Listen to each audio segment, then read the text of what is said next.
Public মাল তুলছে, মানে এটা মহা বিপদ, এটা মাথায় রেখে দিও। আচ্ছা, তাহলে এই কটা আমরা এখান থেকে বুঝলাম। এই কটা দেখার পরে আমরা কি বুঝলাম? Fast track report. আজকে এটা মার্চ 2025-এর ডাটা, এখন চলছে মে, অর্থাৎ লেটেস্ট ডাটা না, কিন্তু এটা দেখে আমরা পাস্টটাকে দেখে অ্যানালাইসিস করলাম। এর সাথে একটা জিনিস কি দেখবো, এর সাথে দেখবো চার্ট। চার্টটা কি? ওয়ারেন বাফেট, অর্থাৎ পৃথিবীর সব থেকে বড় ইনভেস্টার ওয়ারেন বাফেট, এখন প্রায় 96-97 বছর বয়সে এখনো জীবিত আছে, আর মহান ইনভেস্টার, পৃথিবীর সব থেকে বড় আর মহান ইনভেস্টার। ওনার বক্তব্য অনুযায়ী যে তোমরা যদি কোনো স্টকে ইনভেস্টমেন্ট করো, কিচ্ছু দেখো আর না দেখো, অবশ্যই চার্টটাকে দেখো।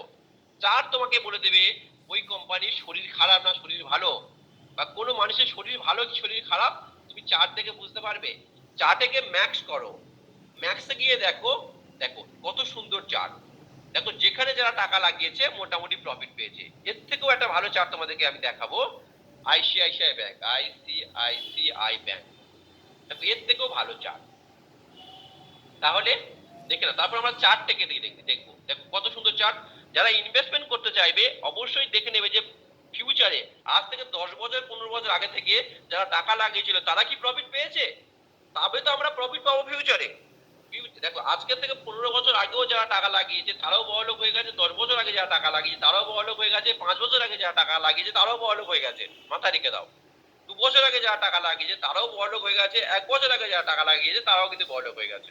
তার মানে এবারও যদি আমরা টাকা লাগাই তাও আমরা তাদের বড়লোক হলে হতে পারি, ব্যাপারটা বুঝছি। চার্ট আমাদেরকে সেটাই বলছে। এই ক্ষেত্রে রিলায়েন্সের কথা বলি, রিলায়েন্স দেখো ওভারঅল ঠিক আছে, একটু আপ ডাউন করেছে, বাট এটা কিন্তু উঠবেই, ওটার সম্ভাবনা খুব বেশি, চার্ট আমাদেরকে বলছে। এবার চার্টে আমরা এন্ট্রিটা কোথায় নেব? প্রথমত আমরা এটুকু কি বুঝলাম, একটা ফর্মুলা তোমরা লিখে নাও, right time right stock right investment is equal to high profit. এটাকে তোমরা লিখে নাও, তারপরে আমরা বাকিটা তোমাকে বোঝাবো। Right time right stock right investment is equal to high profit.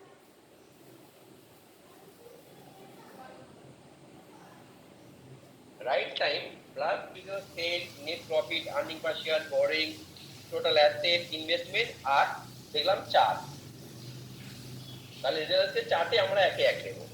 ওকে, এবার আমরা যাব মেইন পার্টের মধ্যে, যেটা আমরা দেখতে পাচ্ছি না, সেটা হচ্ছে কি কম্পিটিটর। অর্থাৎ দেখো, মনে করে নাও একই কোম্পানি, মনে করে নাও 4খানা বাইকের শোরুম আছে, 4টে বাইকের কোম্পানি আছে।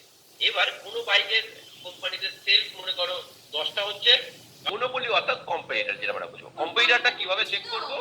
সেখানে আমরা পিয়ার্স গ্রুপে যাব। পিয়ার্স গ্রুপ মানে একই কাজ করে যে কোম্পানিগুলো আছে, মনে করো এগুলো সব তেলের কোম্পানি, তোমাদেরকে একটু বাইকের কোম্পানির উদাহরণ দিলাম, তেলের কোম্পানি।